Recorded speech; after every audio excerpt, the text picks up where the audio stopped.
தொழிலாளர் சூசை, குலத்தொழிலும் படிப்பும். இன்று மே மாதம் 1ஆம் தேதி. உலகம் முழுக்க இன்று மே தினம் என்று கொண்டாடுகிறார்கள். ஏன் கொண்டாடுகிறார்கள்? இது தொழிலாளர் தினம் என்ற ஒரு கருத்தினால் மே தினம் என்று பெயரிட்டு கொண்டாடுகின்றார்கள். இன்றைய தினத்தில் திருச்சபையானது தொழிலாளர் சூசை என்ற ஒரு திருவிழாவை கொண்டாடுகின்றது. ஏன் கொண்டாடுகிறது தெரியுமா? சூசை தந்தை அவர்கள் இயேசு கிறிஸ்துவின் பாதுகாவலர். அவர் இயேசு கிறிஸ்துவையும் அன்னை மரியாளையும் பாதுகாத்தது எப்படி தெரியுமா?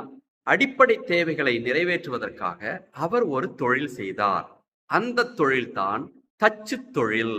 இதை நாம் எவ்வாறு அறிந்து கொள்ளலாம்? இன்றைய நற்செய்தி எடுத்து படிக்கும் பொழுது சூசை தந்தை தச்சு தொழில் செய்து வந்தார் என்று அங்கே குறிப்பிடப்பட்டிருக்கிறது அல்லவா? இந்த தொழிலை செய்ததால் அவரும் ஒரு தொழிலாளராக இருந்தார் என்பது நமக்கு தெரிய வருகின்றது. சரி, இன்றைய தினத்தில் நாம் என்ன தியானிக்க போகிறோம் தெரியுமா? குலத்தொழிலை பற்றி தியானிக்க போகிறோம். அது என்ன குலத்தொழில்? குலத்தொழில் என்று கேட்டால் குடும்பம் குடும்பமாக பரம்பரை பரம்பரையாக ஒரே தொழிலை செய்து கொண்டிருப்பதுதான் குலத்தொழில். உதாரணத்திற்கு ஒருவர் தச்சு தொழிலை செய்கிறார் என்று கேட்டால் அவரது முன்னோர்கள் தாத்தா, பாட்டன், பூட்டன், எள்ளுத்தாத்தா, கொள்ளுத்தாத்தா போன்ற எல்லோருமே ஒரு 6-7 தலைமுறைகளாக ஒரே தொழிலை செய்து கொண்டிருப்பது. அதற்கு பிற்பாடு தனது மகன், பேரன், கொள்ளு பேரன், எள்ளு பேரன், தள்ளு பேரன் என்று அவர்களும் அதே தொழிலை செய்வதற்கு பெயர்தான் குலத்தொழில். இது நாம் அறிந்த ஒன்றுதான். அதே சமயத்தில் குலத்தொழிலை பற்றி இன்று சூசை தந்தையும் இயேசு கிறிஸ்துவும் நற்செய்தி வாயிலாக என்ன சொல்கிறார்கள்? ஆண்டவராகிய இயேசு கிறிஸ்து மக்கள் எல்லோருக்கும் போதித்துக் கொண்டிருக்கின்றார். அது என்ன போதனை? அருமையான போதனை. அவரது வாயிலிருந்து வந்த வார்த்தைகளை எல்லாம் கேட்ட பொழுது இது என்ன தலை சிறந்த போதனையாக இருக்கின்றதே, இதுவரை இப்பேற்பட்ட போதனையை யாருமே நமக்கு சொன்னதே இல்லையே என்று மிகப்பெரிய ஆச்சரியப்படுகிறார்கள். அப்படி என்றால் இயேசு கிறிஸ்துவுக்கு அப்பேற்பட்ட போதனை எப்படி வந்திருக்கும்? நிச்சயமாக அவர் கேள்வி ஞானத்தின் வழியாகவோ அல்லது படிப்பு ஞானத்தின் வழியாகவோ அந்த அறிவை, விவிலியத்தை பற்றிய, பைபிளை பற்றிய அறிவை வளர்த்து கொண்டிருக்கின்றார். அவர் பள்ளிக்கூடம் போய் படித்தாரா என்றெல்லாம் நமக்கு தெரியாது.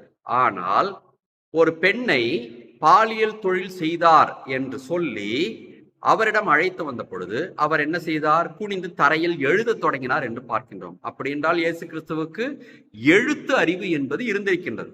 அதே சமயத்தில் அவர் தனது சொந்த ஊருக்கு சென்று அங்கு இருந்த தொழுகை கூடத்தில் எசாயா பற்றிய நற்செய்தி பகுதியை விரித்து அங்கிருந்த பகுதியை எடுத்து வாசித்தார். அதில் எளியோருக்கு நற்செய்தி அறிவிக்கவும் என்ற பகுதியை எடுத்து வாசித்தார் என்று சொல்கின்றோம். அப்படி என்றால் அவருக்கு படிப்பு அறிவு என்பதும் இருந்திருக்கிறது. இயேசுவுக்கு படிப்பறிவும் இருந்திருக்கின்றது, எழுத்தறிவும் இருந்திருக்கின்றது. ஆனால் சூசை தந்தைக்கு அந்த அறிவு இருந்ததா என்று கேட்டால் இல்லை. அது எப்படி தெரிய வருகிறது? அதையும் மக்களே தான் என்று சொல்கின்றார்கள். குலத்தொழிலை குறிப்பிட்டு இயேசு கிறிஸ்துவின் படிப்பறிவை பேசுகிறார்கள். இவர் தச்சரின் மகன் அல்லவா? இவர் தச்சு தொழிலைத்தானே செய்து கொண்டிருக்க வேண்டும். இவரும் செய்து கொண்டிருந்தார்.